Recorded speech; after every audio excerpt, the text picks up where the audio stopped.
കഴിക്കുന്ന ആഹാരം 4 ദിവസം കഴിയുമ്പോൾ നമ്മുടെ മനസ്സായി തീരും. ഒരു 2 ദിവസം കഴിയുമ്പോൾ അത് നമ്മുടെ പ്രകൃതമാണ്. അത് പിന്നീട് മനസ്സാകുന്നു. പിന്നെ പല രീതിയിലൂടെ വന്ന് നമ്മുടെ രേതസ്സും തേജസ്സും ഒക്കെ ആയിത്തീർന്ന് ഏറ്റവും അവസാനമാണ് എന്തായിത്തീരുന്നത്, ബീജാണ്ടങ്ങളായിത്തീരുന്നത്. നമ്മൾ കഴിക്കുന്ന അന്നത്തിന് ആസ്പദമാക്കിയാണ് നമ്മൾ നല്ലൊരു സാത്വികമായിട്ടുള്ള കുഞ്ഞിനെയാണ് നമ്മൾ സൃഷ്ടിച്ചെടുക്കണമെങ്കിൽ നമ്മൾ കഴിക്കുന്ന ഭക്ഷണങ്ങളൊക്കെ അതുപോലെ സ്വാത്വികമായിട്ടുള്ള ഭക്ഷണങ്ങളായിരിക്കും. ഈ 48 ദിവസവും നമ്മൾ കഴിക്കുന്ന ആഹാരങ്ങൾ, കേൾക്കുന്നത് കേൾവികൾ, അല്ലെ കാണുന്ന കാഴ്ചകളൊക്കെ നല്ല സുന്ദരനായ ഒരു കുട്ടി നമ്മുടെ ബെഡ്റൂമിലുണ്ടെങ്കിൽ ആ കുട്ടിയെ എന്നും കാണുകയാണെങ്കിൽ ആ കുട്ടിയെ നമുക്ക് അതേപടി നമ്മുടെ കുട്ടിയാക്കി മാറ്റാൻ പറ്റും. മനസ്സിലായി? നല്ല കാഴ്ച നമ്മൾ എന്നും കാണുന്നത് നമ്മുടെ ഭാഗമായി തീരും. നമ്മൾ കഴിക്കുന്ന ഓരോ ആഹാരങ്ങളും, നമ്മൾ കേൾക്കുന്ന ഓരോ കേൾവികളും ആഹാരമാണ്. അപ്പൊ നല്ല ആഹാരം ഒരിക്കലും അന്നം ന നിന്ദ്യ തദ്വ്രതം എന്നാണ് പറയുന്നത്. അന്നത്തെ ഒരിക്കലും വേണ്ടാന്ന് പറയരുത്. അങ്ങനെ പറഞ്ഞിട്ടുണ്ടെങ്കിൽ നിങ്ങളിലെ അമൃത കലകൾ ക്ഷയിക്കുകയും വിഷകലകൾ ഉണരുകയും ചെയ്യുന്നതാണ്. മനസ്സിലായോ? എവിടെയെങ്കിലും ചെന്ന് ഭക്ഷണം തരികയാണെങ്കിൽ വേണ്ട അങ്ങനെ പറയരുത്. അങ്ങനെ പറഞ്ഞിട്ട് പിന്നെ ഒരിക്കലും കഴിക്കുകയും ചെയ്യും. അഥവാ നിങ്ങളൊരു വീട്ടിൽ ചെല്ലുകയാണ്, അവർ ആഹാരം തരുവാണെങ്കിൽ ഞാനിപ്പോൾ കഴിച്ചേ ഉള്ളത് ചേച്ചി, ഞാൻ വയറ് നിറഞ്ഞിരിക്കുകയാണ്, എന്തായാലും സന്തോഷം കേട്ടോ, ഞാൻ ഈ അടുത്ത കാലത്ത് കഴിച്ചോളാമെന്ന് പറഞ്ഞ് സ്നേഹപൂർവ്വം അതിനെ നിരാകരിക്കാൻ പഠിക്കും. വേണ്ടാന്ന് പറഞ്ഞ് നിരസിക്കരുത്. അഥവാ നിങ്ങളൊരു വീട്ടിലേക്ക് വെള്ളം കൊണ്ടുവരും, ഒരു വീട്ടിൽ ചെല്ലുകയാണ്, നമ്മുടെ പരിചയമുള്ള വീട്ടിൽ ആ ചേച്ചി ഒരു ഗ്ലാസ് വെള്ളം എടുത്തോണ്ട് തരികയാണ്. അങ്ങനെ തന്നു കഴിയുമ്പോൾ നമുക്ക് ചിലപ്പം ഏതെങ്കിലും തരത്തിൽ അത് കുടിക്കാൻ പറ്റിയില്ലെങ്കിൽ, തന്ത്രപൂർവ്വം അത് ഒഴിവാക്കാൻ പറ്റിയില്ലെങ്കിൽ ധൈര്യമായിട്ട് വേണം കുടിക്കുക. വേണ്ടാന്ന് ഒരിക്കലും പറയരുത്. അല്ലെങ്കിൽ അവർക്ക് സന്തോഷിക്കണം. അവർ സന്തോഷിക്കും, ഞാൻ ഉള്ള വെള്ളം ആഗ്രഹിച്ചിരിക്കുന്നു തന്നോളൂ എന്ന് പറഞ്ഞ് സ്നേഹത്തോടെ ആ വെള്ളം മേടിച്ച് കുടിക്കുകയാണെങ്കിൽ നമ്മളിലെ അമൃതകലകൾ പോഷിക്കും. അമൃതകലകൾ പോഷിക്കാതിരിക്കുകയും വിഷകലകൾ ഉണരുകയും ചെയ്യുന്ന പ്രവർത്തനങ്ങളാണ് അറിവില്ലായ്മ കൊണ്ട് നമുക്ക് ദൈനംദിനം സംഭവിച്ചുകൊണ്ടിരിക്കുന്നത്. വേണ്ടാന്ന് പറഞ്ഞിട്ട് മേടിച്ച് കഴിക്കുക. ആദ്യമേ ഒരു വെയിറ്റിന് എടുക്കുക, എനിക്ക് വേണ്ട. അവരൊന്നുകൂടെ പറയാം, എന്നാൽ എന്നാൽ കഴിച്ചേക്കാം. അപ്പൊ എന്താണ്, നമുക്കത് ദോഷമായിരിക്കും. അപ്പൊ ആഹാരത്തെ ഒരിക്കലും നമ്മൾ നിന്ദിക്കരുത്. രണ്ടാമത്, ആഹാരം തരുന്നവരോട് നമ്മൾ എപ്പോഴും കൃതജ്ഞതയുള്ളവരായിരിക്കും. ഒരു ഹോട്ടലിൽ പോയി കഴിച്ചെന്ന് പറഞ്ഞാൽ അവർ ആഹാരം കഴിച്ചാൽ നന്നായിരിക്കുന്നത് കേട്ടോ.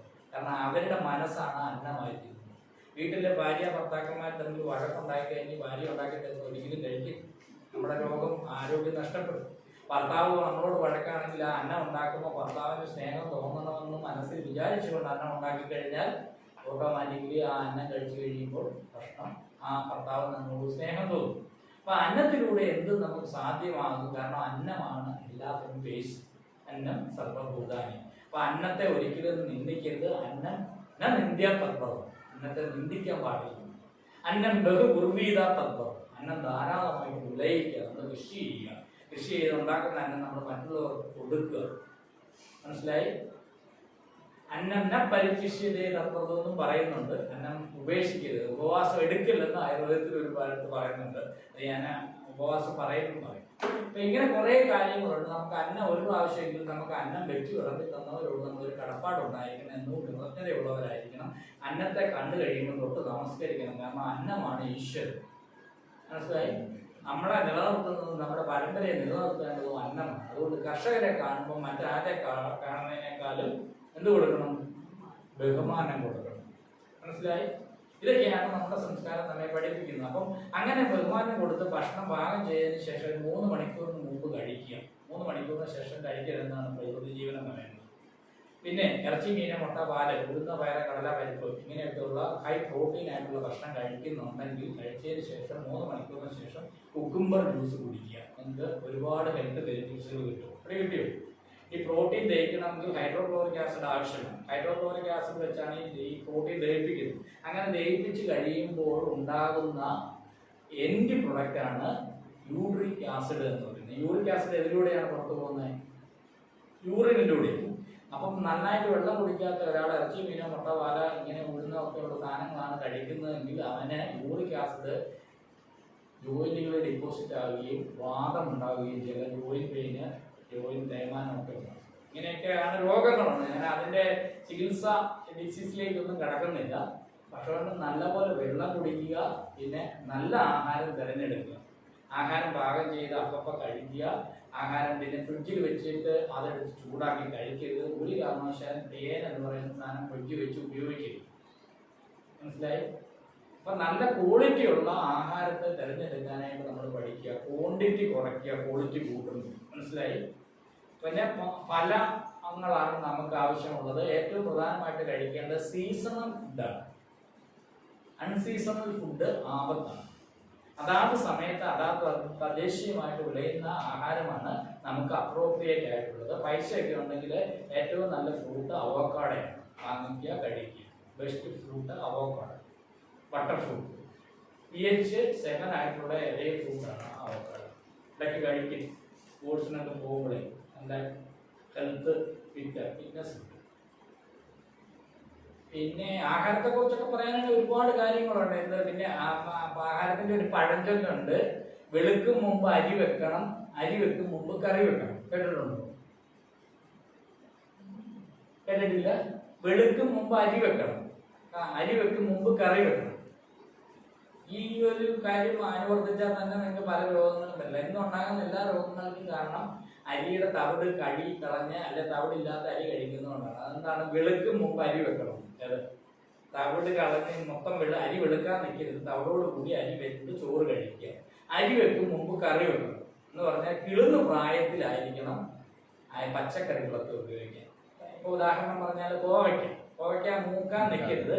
കിരികിരാന്ന് ഇളം പ്രായത്തിൽ. അതുകൊണ്ട് കാര്യമില്ല. അത് രോഗം ചെയ്തുപോയിട്ട് നമ്മൾ വീട്ടിൽ വെച്ച് പഠിപ്പിക്കണം. ചെറിയ സ്ഥലമാണേലും ഉണ്ടെങ്കിൽ. അതിലാണ് ഞാൻ ഈ യോഗ പഠിച്ചതിന് ശേഷമാണ് ഓർഗാനിക് ഫാമിംഗ് പഠിച്ചത്. പക്ഷെ ഓർഗാനിക് ഫാമിംഗ് പഠിച്ചു കഴിഞ്ഞപ്പോൾ യോഗയുടെ സാധനം ഒന്നുമല്ല. നമ്മളൊരു ചെടി വെച്ച് അതിന് വെള്ളം ഒഴിച്ച് അതിൽ നിന്ന് പൂവുണ്ടായി, അതിൽ നിന്ന് കായ ഉണ്ടായി. ആ കായ ചീരയൊന്നും ഞാൻ കട്ട് ചെയ്യരുത്. എനിക്ക് വിഷമമാണ്. നല്ല സുന്ദരിയായിട്ട് ചീര ഇങ്ങനെ തടുത്ത് നിൽക്കുമ്പോൾ നമ്മളത് കട്ട് ചെയ്തെടുക്കാൻ എനിക്ക് പറ്റില്ല. എനിക്ക് വേദന ഉണ്ട്. അതുകൊണ്ട് ഞാൻ വേറെ ആരെ കൊണ്ടെങ്കിൽ കണ്ടിച്ച് കറി വെപ്പിക്കുള്ളൂ. പക്ഷെ അങ്ങനെ അത് കറി വെച്ച് കിട്ടുമ്പോൾ നമുക്ക് നല്ലൊരു സന്തോഷം. നമ്മളതൊരു മെഡിറ്റേഷൻ. ഇതിന്റെ ഓരോ വളർച്ചയും നമ്മൾ നോക്കിക്കാണും. അപ്പൊ അങ്ങനെ ഈ മെഡിറ്റേഷനെ നിങ്ങൾ കൺവേർട്ട് ചെയ്യും. നിങ്ങൾ ആയിരിക്കുന്ന മേഖലകളിൽ ഇപ്പൊ സ്പോർട്സിൽ അതിനെ യോഗയിലേക്ക് മാറ്റണം. അപ്പൊ നിങ്ങൾ ഏത് മേഖലയിലാണോ ജോലി ചെയ്യുന്നത് അതിലൊരു യോഗ സാധനയുടെ അംശത്തെയും കൂടെ സന്നിവേശിക്കണം, പിടികിട്ടും. അപ്പൊ അങ്ങനെ നല്ല പച്ചക്കറികളൊക്കെ നമ്മൾ മേടിച്ച് പിണ്ടിത്തണ്ണിയൊക്കെ ഇടയ്ക്ക് കഴിക്കുവാണെങ്കിൽ വളരെ നല്ല. വാഴ ഉണ്ടെങ്കിൽ പിണ്ടിയുടെ തണ്ണിയില്ലേ, പിണ്ടിത്തണ്ണി, അത് കഴിക്കുന്നത് നല്ല. ആൽക്കലൈൻ വാട്ടർ, നമ്മുടെ ബോഡിയിൽ ആൽക്കലൈൻ മെയിൻറ്റെയിൻ ചെയ്താൽ തന്നെ ഒരുപാട് രോഗപ്രശ്നങ്ങൾ മാറും. pH 7 ആയിരിക്കണം. പണ്ടുള്ളവർ ഭസ്മം ഉണ്ടാക്കി അത് വെള്ളത്തിൽ ഇട്ടിട്ട് കുടിക്കുകയാണ്.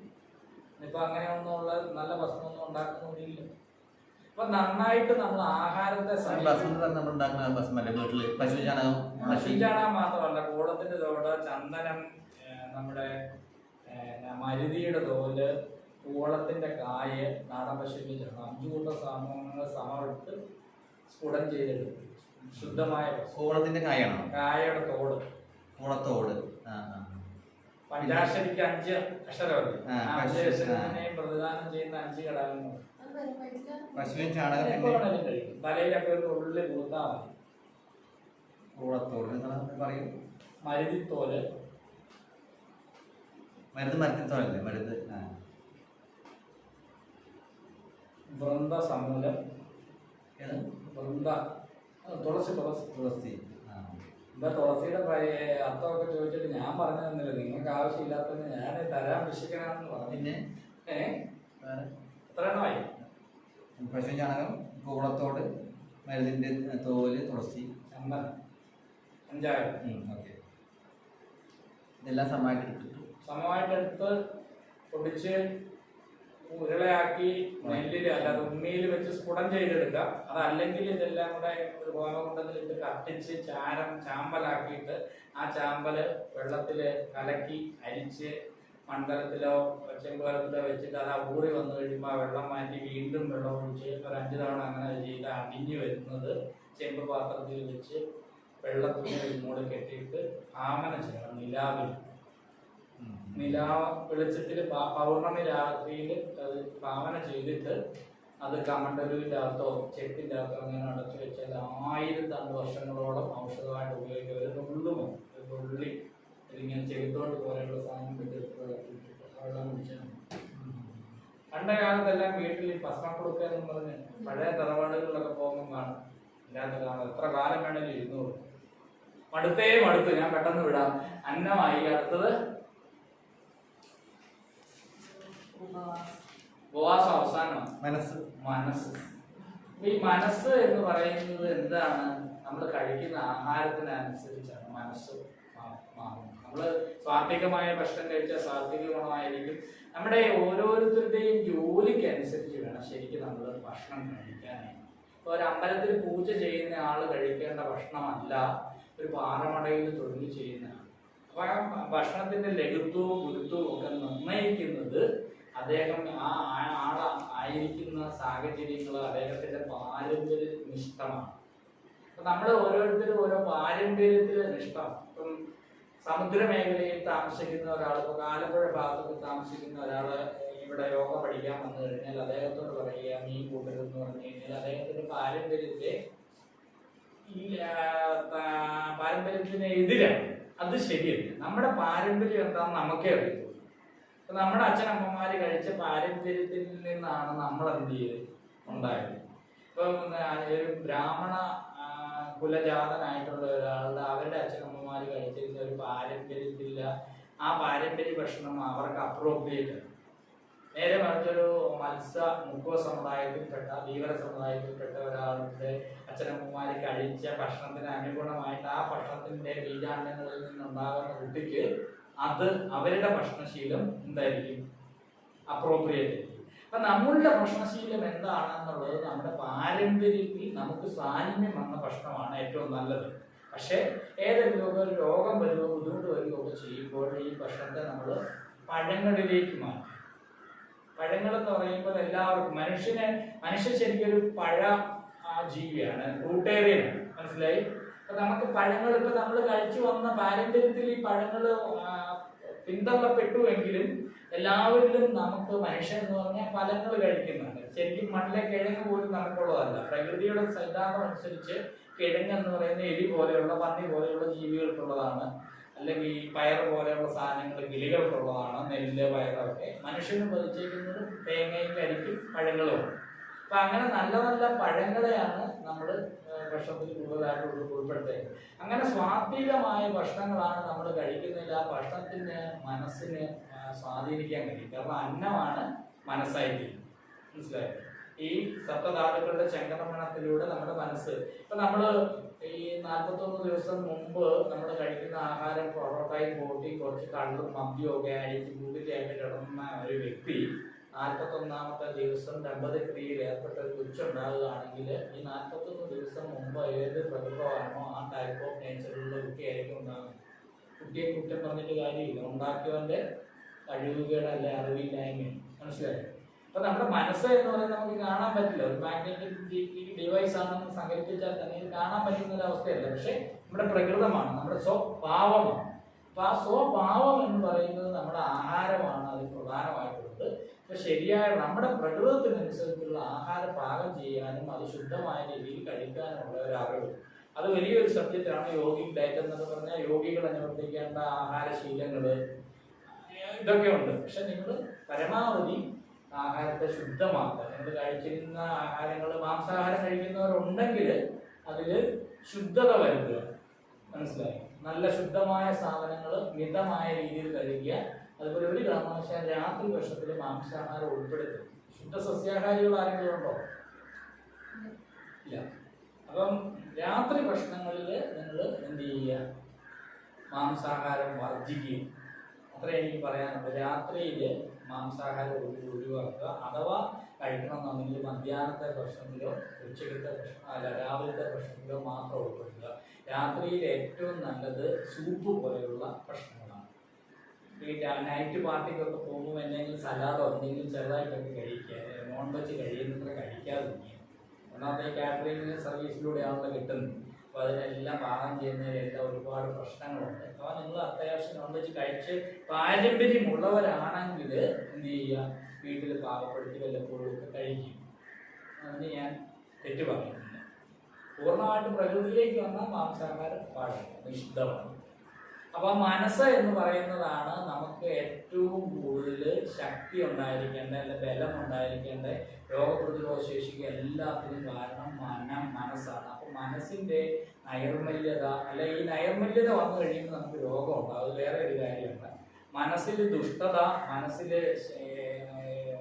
വിദ്വേഷം, അങ്ങനെയൊക്കെയുള്ള കാര്യങ്ങളുള്ളവർക്ക് പൊതുവെ രോഗങ്ങൾ കുറവാണ്. നിങ്ങളുടെ അയൽവക്കത്തൊക്കെ ഉള്ള വീടുകളിലൊക്കെ ശ്രദ്ധിച്ചുകൊള്ളുക. രോഗമോ ദുരിതമോ കഷ്ടപ്പാടോ എന്തെങ്കിലും വരുന്ന ആൾക്കാരെയൊക്കെ നോക്കി കഴിഞ്ഞാൽ വളരെ സ്വാത്വികരായിട്ടുള്ള ആൾക്കാർ ശ്രദ്ധിച്ചിട്ടുണ്ടോ എന്നറിയില്ല. മനസ്സിന് ഇച്ചിരി കടിലെ ഇച്ചിരി കടുപ്പവും ആരോടും ഒരു ദയയില്ലാത്തവർക്കൊന്നും ഒരു കുഴപ്പവും കാണാറില്ല. ശരിയാണോ നോക്കുക. അപ്പൊ നമ്മളവർക്ക് ആമോദരവും പോകത്തരവും ഒക്കെ കാണിക്കുന്നവർക്കൊന്നും ഒരു കുഴപ്പം. കാരണം അവനെ മനസ്സിന് ഒരു ആർദ്രതയില്ല, അവനെ ഒന്നും ബാധിക്കില്ല. ആര് ചത്താലും ആരെ കൊന്നാലും ഒന്നും അവർക്ക് ഒരു പ്രശ്നമില്ല. ഈ ലോല ഹൃദയരായിട്ടുള്ളവർക്ക് എന്താണ് പെട്ടെന്ന് ഇത് വരും. അപ്പൊ ആ ലോല ഹൃദയത്തെ നമ്മൾ അതേപടി നിലനിർത്തും. നമുക്ക് ഒരാളുടെ വേദന വിഷമം കണ്ടു കഴിഞ്ഞാൽ നമുക്ക് വീട്ടിൽ പോയാൽ ഭക്ഷണം കഴിക്കാൻ തോന്നില്ല. അത് ഈ സ്വാത്വിക ഭാവമുള്ളവർക്ക്, എനിക്ക് ഉൾപ്പെടെ, എനിക്ക് ചിലരുടെയൊക്കെ സങ്കടം കണ്ടു കഴിഞ്ഞാൽ പിന്നെ കിടന്ന ഉറക്കം വരും. ഇത്തരം മരിച്ച് ഈ അകാലത്തിൽ മരിക്കുന്നിടത്തൊക്കെ പോയി കഴിഞ്ഞാൽ നമുക്ക് ഈശ്വരനോട് തന്നെ ഒരു ദേഷ്യം തോന്നും. പക്ഷെ നമ്മുടെ യുക്തിക്കും ബുദ്ധിക്കും ഗ്രഹിക്കാൻ കഴിയാത്ത ഒരുപാട് കാര്യങ്ങളുണ്ട് പ്രപഞ്ചത്തിൽ.